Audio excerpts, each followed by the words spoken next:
وما كان هذا القرآن أن يفترى من دون الله ولكن تصديق الذي بين يديه وتفصيل الكتاب لا ريب فيه من رب العالمين. الحمد لله رب العالمين والعاقبة للمتقين والصلاة والسلام على أشرف الأنبياء والمرسلين نبينا محمد صلى الله عليه وسلم وعلى آله وأصحابه أجمعين. أما بعد، أعوذ بالله السميع العليم من الشيطان الرجيم. بسم الله الرحمن الرحيم. سورة البقرہ کی 46 آیات ہم نے پڑھ لی. آج آیت نمبر 47 اور 48.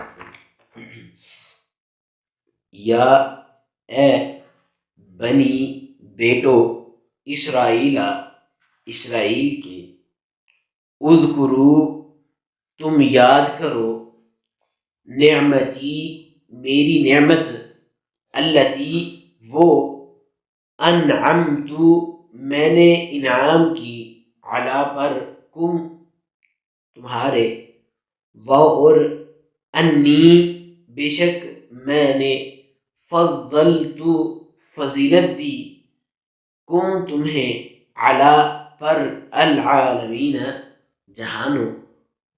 یا اے بنی بیٹو اسرائیل کے، اذکرو یاد کرو، نعمتی میری نعمت، التی وہ جو، انعمت میں نے انعام کی، علی پر، کم تمہارے، اور انی بے شک میں نے، فضلت میں نے فضیلت دی، کم تمہیں، علی پر، العالمین جہان.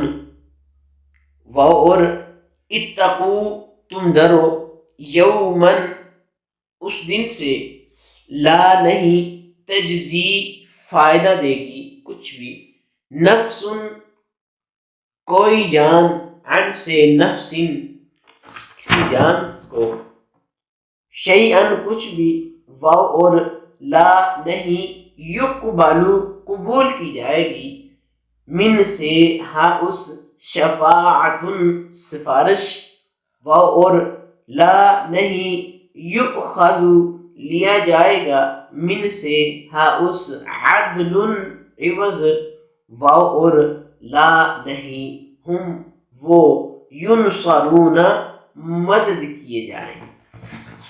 واتقوا اور اتقوا تم ڈرو، یومن اس دن سے، لا نہیں، تجزی فائدہ دے گی، نفس کسی نفس کو، کوئی نفس، عن سے، نفس سے، شیئن کچھ بھی، اور لا نہیں، یقبل قبول کی جائے گی، من سے، ہاں اس، شفاعت سفارش، اور لا نہیں، یؤخذ لیا جائے گا، من سے، ہاں اس، عدل عوض، اور لا نہیں، ہم وہ، ینصرون مدد کی جائے.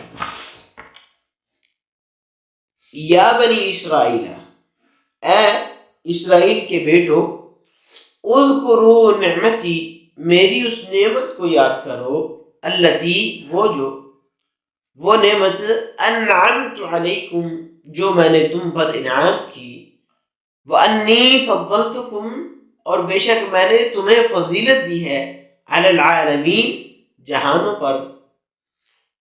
واتقوا اور تم ڈرو، یومن اس دن سے، لا تجزی نہیں کچھ بھی فائدہ دے گی، نفس عن نفس کوئی جان کسی جان کو، شیئن کچھ بھی. واتقوا یوما لا تجزی اور اس دن سے ڈرو جس دن فائدہ نہیں دے گی، نفس عن نفس کوئی جان کسی جان کو، شیئن کچھ بھی، ولا یقبل منہا شفاعہ اور اس سے کوئی سفارش قبول نہیں کی جائے گی، ولا یؤخذ منہا عدل اور اس سے کوئی عوض نہیں لیا جائے گا، ولا هم ینصرون اور نہ ان کی مدد ہی کی جائے گی. یا بنی اسرائیل، اے اسرائیل یعنی یعقوب علیہ السلام کے بیٹو، اذکروا نعمتی التی انعمت علیکم، میری اس نعمت کو یاد کرو جو میں نے تم پر کی ہے، وانی فضلتکم علی العالمین، اور بے شک میں نے تمہیں تمام جہانوں پر فضیلت دی ہے، واتقوا یوما لا تجزی نفس عن نفس شیئا، اور اس دن سے ڈرو جس دن کوئی جان کسی جان کو کچھ بھی فائدہ نہیں دے سکے گی، ولا يقبل منها شفاعہ، اور کسی جان سے سفارش قبول نہیں کی جائے گی، ولا يؤخذ منها عدل، اور کسی جان سے عوض نہیں لیا جائے گا، ولا هم ينصرون، اور نہ ہی ان جانوں کی کسی کی ان نفسوں کی مدد ہی کی جائے گی۔ یہاں سے اللہ تبارک و تعالی نے دوبارہ بنی اسرائیل کو وہ انعامات یاد کرائے ہیں جو ان پر کیے گئے، اور ان کو قیامت کے دن سے ڈرایا جا رہا ہے، جس دن نہ کوئی کسی کے کام آئے گا، نہ سفارش قبول ہوگی، نہ معاوضہ لیا جائے گا، نہ کوئی معاوضہ دے کر چھٹکارا حاصل کر سکے گا، نہ کسی کو چھٹکارا مل سکے گا، نہ کوئی مددگار آگے آئے گا۔ ایک انعام یہ بھی فرمایا کہ ان کو تمام جہانوں پر فضیلت دی گئی، یعنی امت محمدیہ صلی اللہ علیہ وسلم سے پہلے افضل العالمین ہونے کی یہ جو فضیلت ہے یہ بنو اسرائیل کو حاصل تھی، جو انہوں نے اللہ رب العزت کی نافرمانی کا ارتکاب کر کے اسے اپنے آپ سے گنوا دیا، اور امت محمدیہ کو خیر امت ان کے لقب سے نوازا گیا۔ امت محمدیہ نبی علیہ السلام کے آنے سے پہلے بہترین امت کا جو لقب ملا تھا وہ بنو اسرائیل یعنی یعقوب علیہ السلام کے بیٹے اور یہودیوں کو ملا تھا، مراد یہودی ہیں، تو یہودیوں کو یہ بہترین امت، افضل ترین امت کا لقب ملا تھا، لیکن انہوں نے جب اللہ تبارک و تعالیٰ کی واضح نافرمانیاں کی، احکامات سامنے آنے کے باوجود، نشانیاں سامنے آنے کے باوجود انہوں نے نافرمانی کی، تو یہ ان سے جو لقب تھا چھین کر نبی علیہ السلام کے آنے کے بعد امت محمدیہ کو دے دیا ہے۔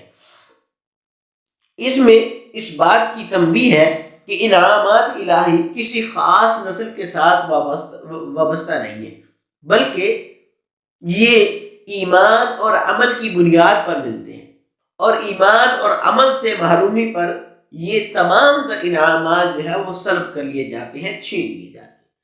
آج ہم کہتے ہیں کہ اللہ تبارک و تعالیٰ کے ہم پر، اللہ تبارک و تعالیٰ اگر ہم شکوہ کرتے ہیں، شکایت کرتے ہیں اللہ رب العزت سے کہ اللہ رب العزت ہم پر انعامات نہیں کرتے، اللہ رب العزت ہم پر اللہ رب العزت کی انعامات کم ہیں، ایسے ہیں ویسے ہیں، لیکن اس کی وجہ کیا ہے؟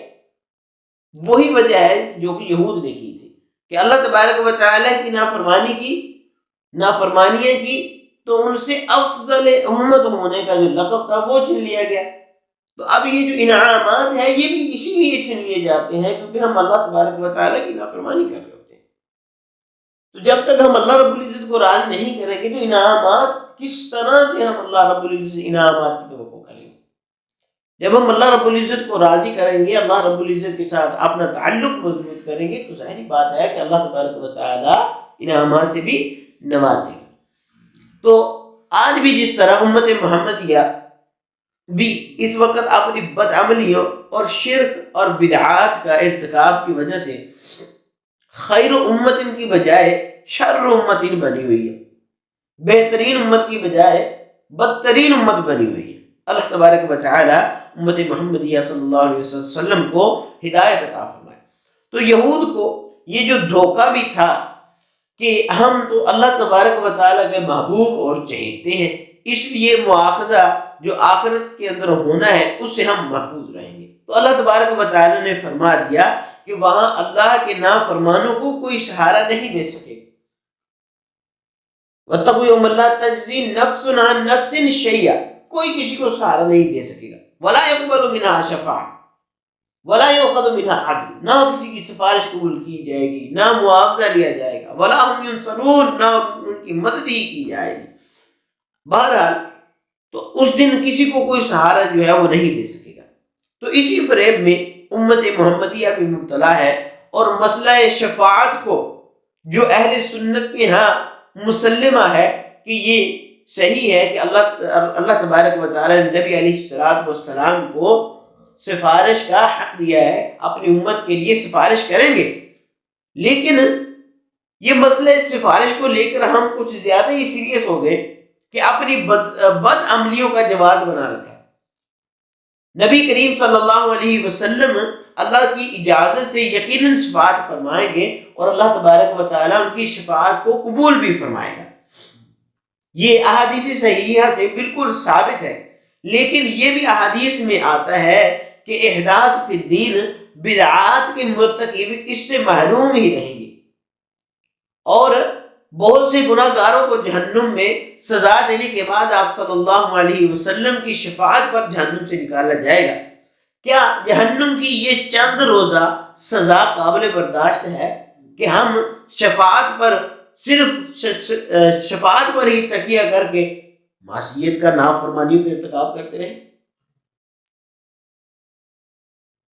ہم نے یہ کہنا ہوتا اللہ بڑا غفور رحیم ہے، اور رسول اللہ صلی اللہ علیہ وسلم نے سفارش کرنی ہے، اور دنیا جہان کی بدعملیاں ہم نے کرنی ہے، جھوٹ ہم نے نہیں چھوڑنا، دھوکہ ہم نے نہیں چھوڑنا، فریب ہم نے نہیں چھوڑنا، چغل خوری ہم نے نہیں چھوڑنی، زبان اپنی زبان کی حفاظت ہم نے نہیں کرنی، گالی گلوچ سے ہم نے نہیں باز آنا۔ اچھا گمان اور برا گمان کتنی زبردست چیز! اللہ رب العزت نے قرآن فرمایا یا ایھا الذین آمنوا اجتنبوا کثیرا من الظن، بہت سارے گمانوں سے بچو، کثرت کے ساتھ جو تم گمان کرتے ہو اس سے بچو۔ کیوں؟ ان بعض الظن اثم، کیونکہ بعض گمان جو ہے نا وہ گناہ ہوتے ہیں، وہ تمہیں گناہ کا مرتکب بنا دیتے ہیں۔ ولا تجسسوا ولا یغتب بعضکم بعضا، تم ایک دوسرے کی جاسوسی نہ کرو، ایک دوسرے کی غیبت نہ کرو۔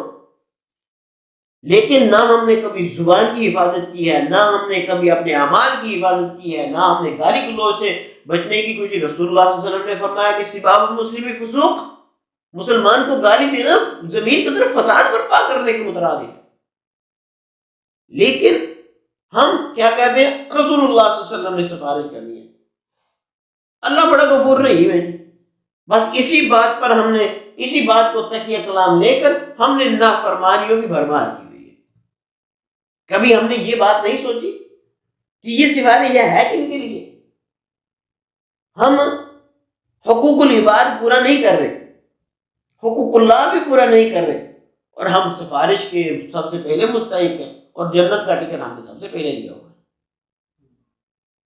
لیکن یہی کام ان کے تھے یہود کے کہ انہوں نے اللہ رب العزت کی نافرمانی کی، تو خیر امت ان کے بجائے ان سے یہ لقب چھن کر امت محمدیہ صلی اللہ علیہ وسلم کو لقب دیا گیا۔ اب اسی لقب کو اگر ہم لیں اور رسول اللہ صلی اللہ علیہ وسلم کی سفارش کو لیں، لیکن اس کے باوجود بھی ہمیں ان تمام بدعات اور خرافات سے بچنا ہوگا۔ کیا ہماری نماز سنت کے مطابق ہے؟ ہمارے اعمال سنت کے مطابق ہے؟ ہمارا اٹھنا بیٹھنا سنت کے مطابق ہے؟ ہماری زبان سنت کے مطابق ہے؟ ہماری شکل سنت کے مطابق ہے؟ ہمارا لباس سنت کے مطابق ہے؟ کیا کچھ ہے ہمارا سنت کے مطابق؟ ہمیں ہر چیز دیکھنی پڑے گی۔ اس کے بعد ہم بدعات اور خرافات سے بچیں گے تو سفارش اگر نبی علیہ السلام کریں اور ان کے ہم حقدار بھی بن گئے تو پھر ہی فائدہ ہوگا۔ اگر ہم نے نبی علیہ السلام کو بتائے ہوئے کام ہی نہ کیے اور ہم کہیں کہ ہم سفارش کے حقدار ہیں تو ایسی بات نہیں۔ اللہ تبارک و تعالی ہمیں اللہ رب العزت کی معصیت سے محفوظ فرمائے اور اللہ رب العزت کی فرما برداری کرنے کی توفیق عطا فرمائے۔ اللہ رب العزت ہمیں ہمیشہ سچے رستے پر، دین کے رستے پر چلنے کی توفیق عطا فرمائے، اور اللہ رب العزت ہمیں کل قیامت کے دن رسول اللہ صلی اللہ علیہ وسلم کے سفارش کا حقدار بنائے اور ان لوگوں میں ہمیں کر دے جنہیں بغیر جہنم میں سزا دیے جنت کے اندر داخل کر دیا جائے۔ اللہ رب العزت سے دعا ہے کہ اللہ رب العزت ہمیں دین اسلام پر چلنے کی، عمل کی توفیق عطا فرمائے، قرآن کو سمجھ کر عمل کرنے کی توفیق عطا فرمائے۔ سبحان ربک رب العزت عما یصفون وسلام علی المرسلین والحمد للہ۔ وما كان هذا القرآن أن يفترى من دون الله ولكن تصديق الذي بين يديه وتفصيل الكتاب لا ريب فيه من رب العالمين۔